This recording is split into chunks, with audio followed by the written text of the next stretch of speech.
hadapan manusia,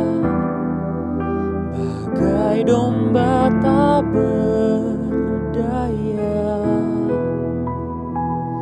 Keluh tertikam manusia, seakan bersalah. Ku tertegun melihat bilurmu, apa yang kau tanggung di salibmu. Tuhan, itu dosaku, sengsaraku dan sakitku. Tuhan, kasih yang kau curahkan telah cukup membuatku terbawa dalam keselamatanmu.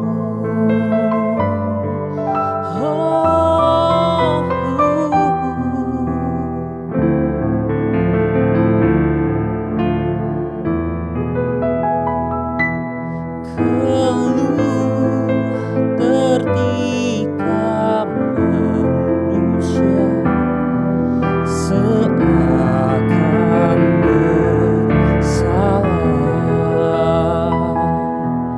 Ku tertegun melihat bilurmu, apa yang kau tanggung di salibmu. Tuhan, itu dosaku, sengsaraku dan sakitku. Tuhan, kasih yang kau curahkan telah cukup membuatku terbawa dalam keselamatanmu. Tak pernah ku temukan kasih sepertimu. Akhirnya ku sadari kau yang terbesar dari segalanya. Tuhan, itu dosaku, sengsaraku dan sakitku. Tuhan, kasih yang kau curahkan telah cukup membuatku terbawa dalam keselamatanmu.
Shalom, jemaat Tuhan yang terkasih.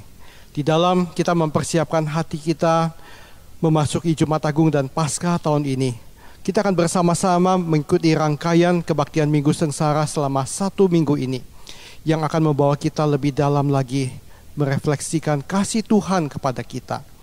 Dan di dalam kesempatan ini juga Musa mengajak kita semua untuk ikut berpuasa selama 1 minggu sengsara ini, sebagai bentuk kita bergantung kepada Tuhan dan menemukan Dia sebagai sumber penopang hidup kita di dalam semua apapun yang kita hadapi.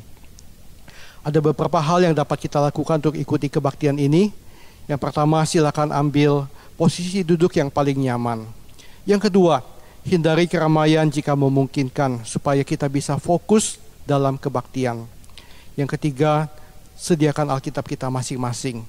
Dan yang keempat, tenangkan diri dan hati kita untuk kita bisa bersaat teduh sejenak.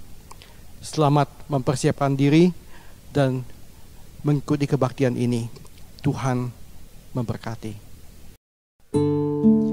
Shalom saudara yang terkasih dalam kasih Kristus. Malam hari ini dalam momen Minggu Sengsara, mari kembali kita datang kepada Tuhan.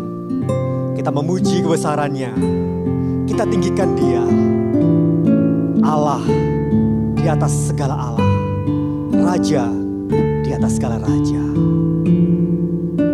Bless the Lord, my soul.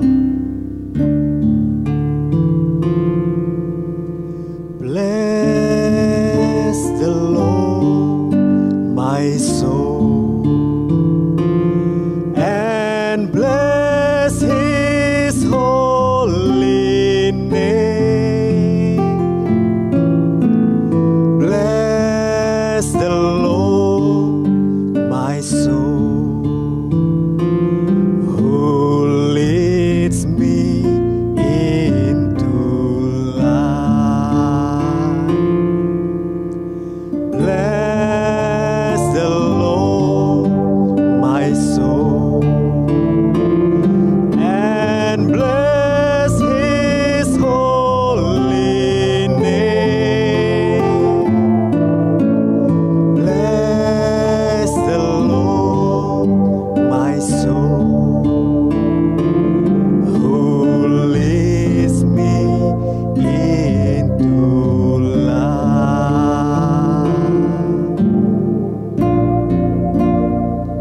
Pujilah Tuhan, pujilah namanya. Pujilah Tuhan,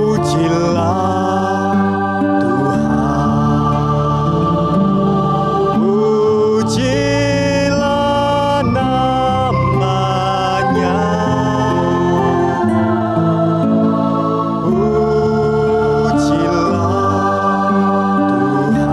Tuhan, sumber kehidupan.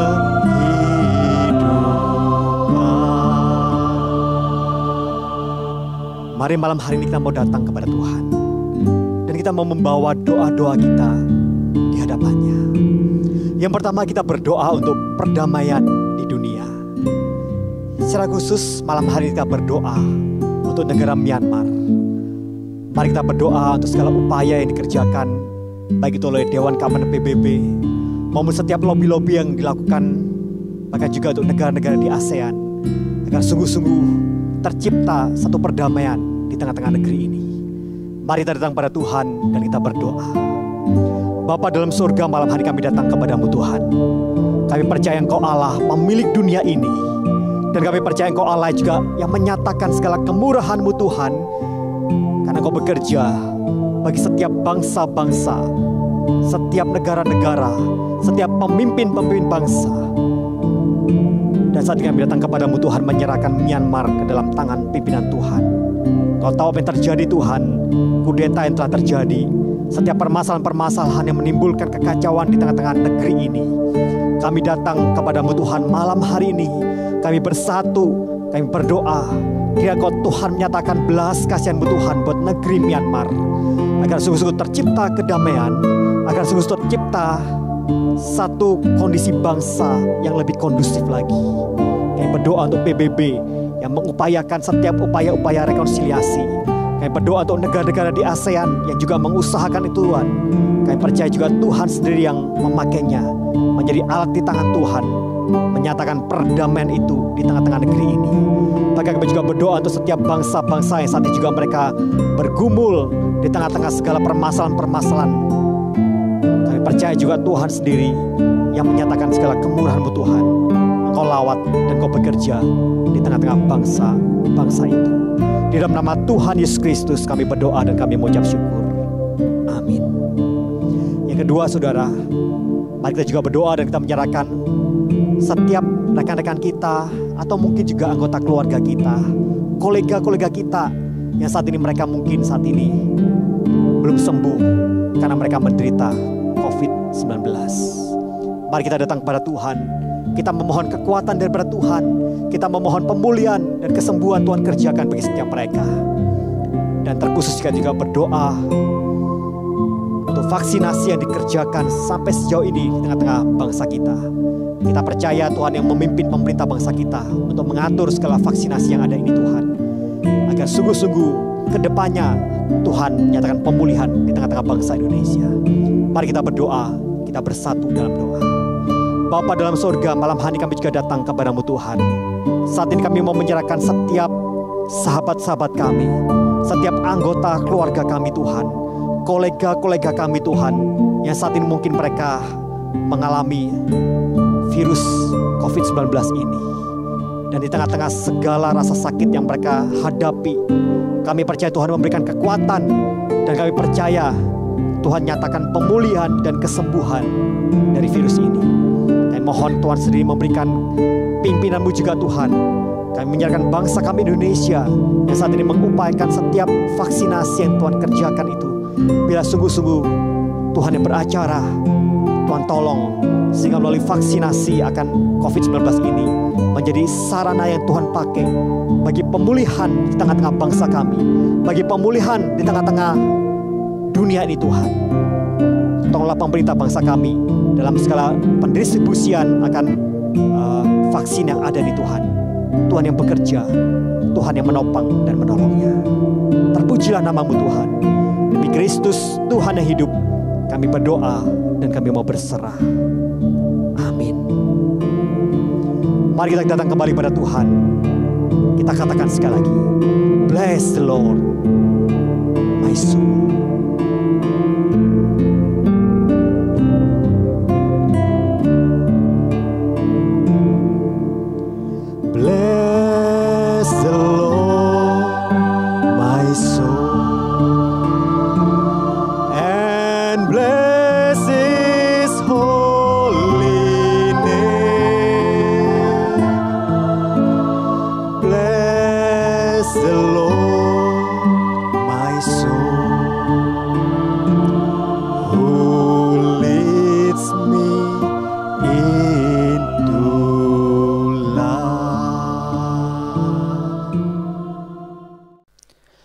Selamat malam Bapak Ibu Saudara sekalian. Sebelum kita mendengarkan firman Tuhan, mari kita berdoa. Kami bersyukur kepada-Mu Tuhan untuk malam hari ini. Ada satu kesempatan bagi setiap kami untuk berdiam diri di bawah kaki-Mu, memanjatkan puji-pujian bagi-Mu, dan juga mendengarkan sabda firman-Mu. Berbicaralah kepada kami Tuhan. Kami siap untuk mendengarkan. Dalam nama anak-Mu Tuhan Yesus Kristus kami berdoa dan bersyukur.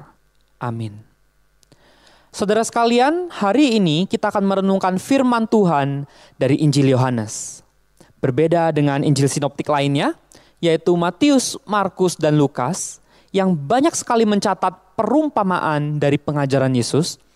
Injil Yohanes sama sekali tidak memuat satu pun perumpamaan, saudara. Melainkan lebih daripada itu, Injil Yohanes fokus mencatat peristiwa-peristiwa di dalam hidup Yesus yang memiliki pengertian simbolik. Salah satunya adalah peristiwa Yesus membasuh kaki murid-muridnya yang hanya tercatat di Injil Yohanes. Renungan kita hari ini diambil dari Injil Yohanes pasal 13 ayat 1 sampai 5 dan ayat 8. Saudara dapat memperhatikannya di layar, saya akan membacakannya bagi kita semua. Sementara itu, sebelum hari raya Paskah mulai, Yesus telah tahu bahwa saatnya sudah tiba untuk beralih dari dunia ini kepada Bapa. Sama seperti ia senantiasa mengasihi murid-muridnya, demikianlah sekarang ia mengasihi mereka sampai kesudahannya.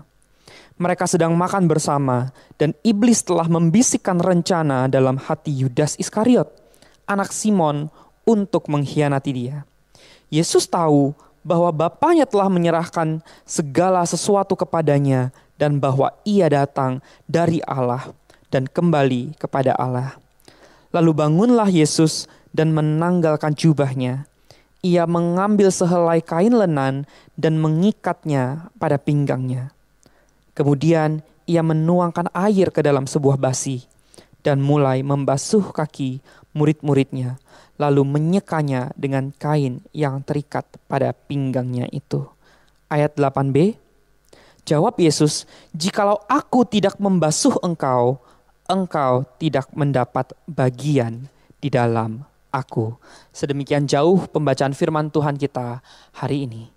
Saudara sekalian, peristiwa ini terjadi selama perjamuan malam terakhir, yaitu sebelum Yesus ditangkap untuk disalibkan.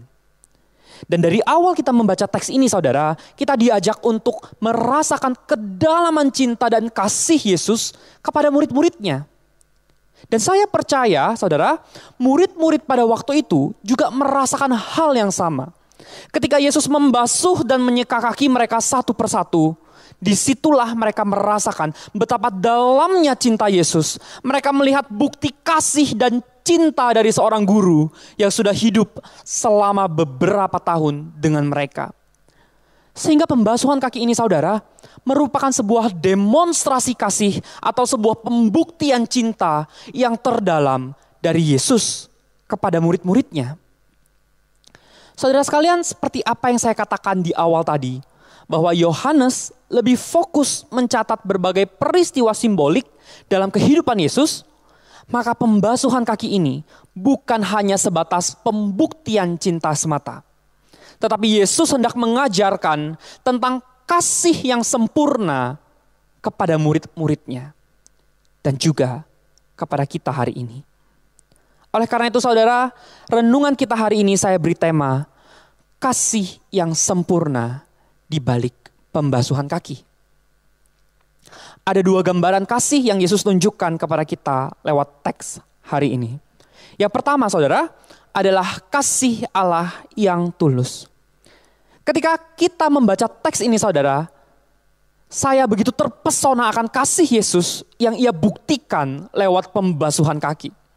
Namun yang membuat saya semakin terpesona adalah momen atau waktu yang Yesus pilih untuk pembasuhan ini. Saudara sekalian, dalam tradisi kuno saat itu, pembasuhan kaki biasanya dilakukan oleh seorang budak kepada tuannya atau seorang tamu daripada tuannya. Ketika mereka baru saja tiba di suatu tempat atau rumah. Namun jika kita memperhatikan ayat 2, saudara, maka momen yang Yesus pilih untuk membasuh kaki para murid adalah pada saat makan. Dan jika dilihat dalam kacamata budaya saat itu, maka momen pembasuhan yang Yesus lakukan ini, yang Yesus pilih ini ya saudara, yaitu saat perjamuan, sangatlah tidak lazim. Bahkan bisa dianggap berlebihan dari sisi kulturalnya. Mengapa? Sebab hal tersebut dilakukan pada momen yang tidak dituntut. Terlebih lagi saudara, pembasuhan kaki itu dilakukan oleh seorang yang statusnya lebih tinggi kepada yang statusnya lebih rendah. Yaitu dari seorang guru kepada murid. Ayat 4 juga menambahkan kekaguman kita saudara. Dikatakan, lalu bangunlah Yesus dan menanggalkan jubahnya. Ia mengambil sehelai kain lenan dan mengikatnya pada pinggangnya. Saudara, di sini Yesus menunjukkan cara berpakaian seorang budak yang dipandang sangat rendah, baik di kalangan Yahudi maupun orang kafir pada masa itu. Sehingga saudara, dari tiga hal ini, pemilihan momen, status, dan cara berpakaian, maka kita dapat melihat tindakan pembasuhan kaki ini benar-benar dilakukan atas kerelaan dan kerendah hatian Yesus. Saudara, inilah gambar kasih Allah yang tulus. Ia merendahkan dirinya sedemikian rupa, lalu mengasihi dan melayani murid-muridnya. Dan penggambaran ini saudara tidak berhenti sampai sini saja. Ketulusan kasih Yesus itu juga dibuktikan lewat pembasuhan kaki kepada Yudas Iskariot.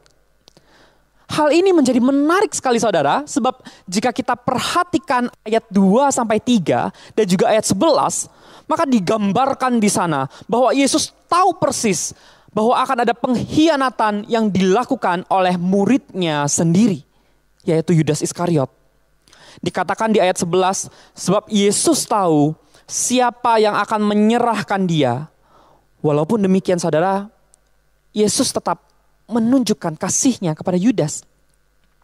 Seorang murid yang hatinya sudah terpikat oleh bisikan iblis. Seperti yang dijelaskan di ayat 2 tadi. Maka semakin teranglah saudara, gambaran kasih yang Yesus hendak ajarkan kepada murid-murid lewat pembasuhan kaki. Yaitu tentang kasih Allah yang tulus. Yang didasarkan atas kerelaan dan kerendah hatian. Sudah seharusnya saudara kita bersyukur akan kasih yang tulus ini. Sebab kita sendiri sadar, sering kali kita bertindak sama seperti Yudas. Kita mendukakan hati Tuhan dengan berpaling darinya dan mulai untuk mencari kesenangan dunia. Namun hari ini kita diingatkan akan ketulusan cinta Allah pada kita. Belum terlambat saudara untuk kita berbalik kepadanya. Ia menunggumu di sana. Ia membukakan tangannya lebar-lebar untuk menyambutmu kembali. Kembali ke dalam cinta dan kasih-Nya. Gambaran kasih yang kedua saudara adalah kasih Allah yang menyelamatkan.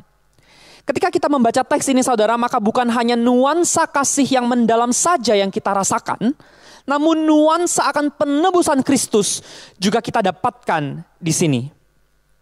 Ayat 8b memperlihatkan kepada kita sebuah gambaran penebusan yang sangat jelas.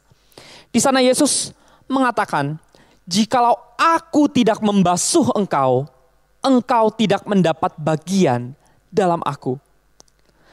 Saudara, Kristus secara implisit mau menjelaskan kepada murid-muridnya bahwa penebusan yang akan Yesus lakukan itu merupakan suatu hal yang diperlukan untuk menyucikan seluruh kehidupan pengikutnya.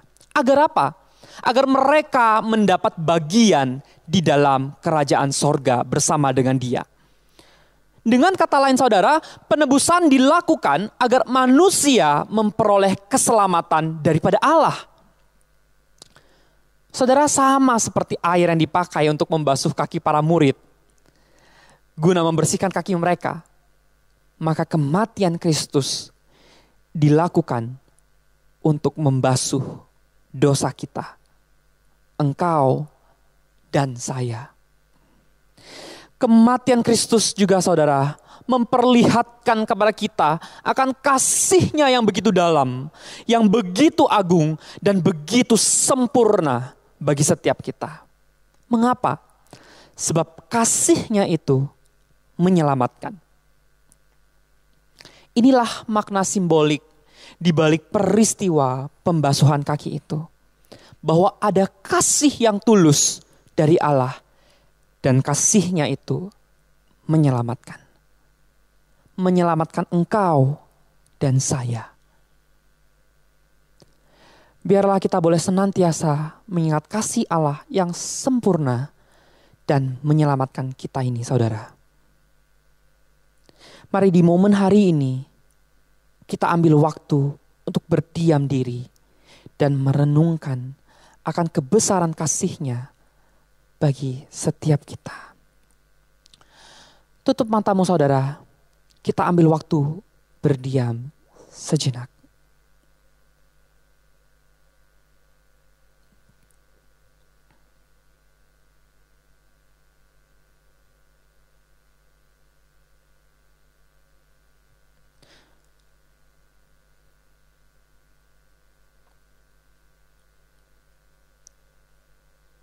Saudara, saya mengajak kita untuk membayangkan diri kita hari ini di tempat kita masing-masing. Bayangkan saudara, kita ada di posisi para murid pada waktu itu.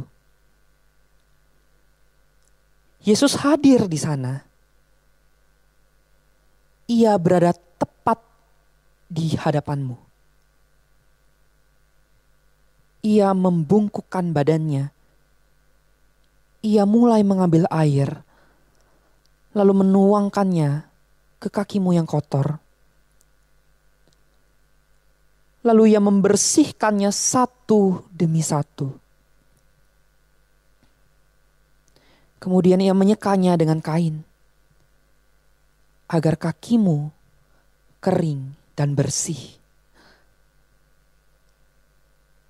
Setelah itu ia mengatakan, "Hai anakku, aku mengasihimu.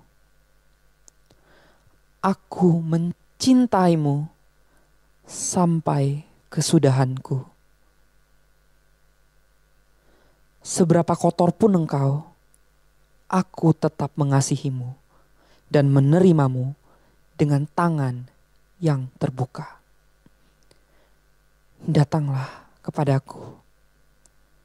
Datanglah kepadaku." Saudara, maukah engkau datang kepada Tuhan saat ini? Jika ya, letakkanlah tanganmu di dada dan katakanlah, "Ya Tuhan, aku datang kepadamu."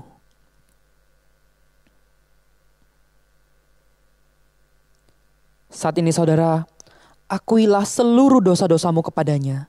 Mintalah pengampunan darinya. Mari saya ajak kita untuk berkomitmen kembali, untuk setia mengasihi Allah sampai akhir. Sama seperti Ia yang mengasihi kita sampai kesudahannya. Kita berdoa. Benar Tuhan, adalah sebuah anugerah ketika kami menyadari bahwa kasih-Mu yang membuat hidup kami menjadi lebih berarti. Di tengah kotornya kehidupan ini, Engkau rela merendahkan diri untuk membersihkan satu persatu kebobrokan diri ini. Di tengah hukuman yang seharusnya kami terima Tuhan, namun Engkau membuat kengerian itu menjadi satu keselamatan yang kami peroleh melalui anugerah dari kayu salib-Mu. Tidak lain dan tidak bukan. Ini semua Engkau lakukan karena Engkau mengasihi kami. Oleh karena itu, kami rindu Tuhan untuk mengasihi-Mu lebih lagi. Setia mengasihi-Mu sampai kesudahan kami. Sama seperti Engkau yang terlebih dahulu mengasihi kami.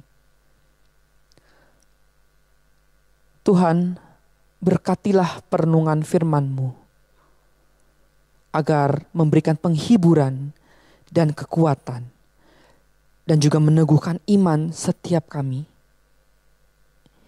Di dalam nama Tuhan Yesus, kami telah berdoa.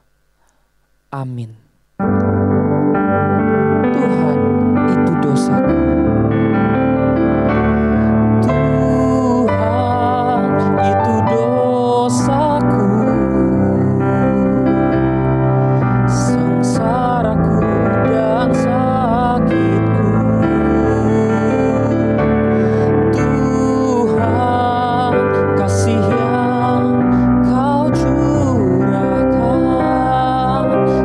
Cukup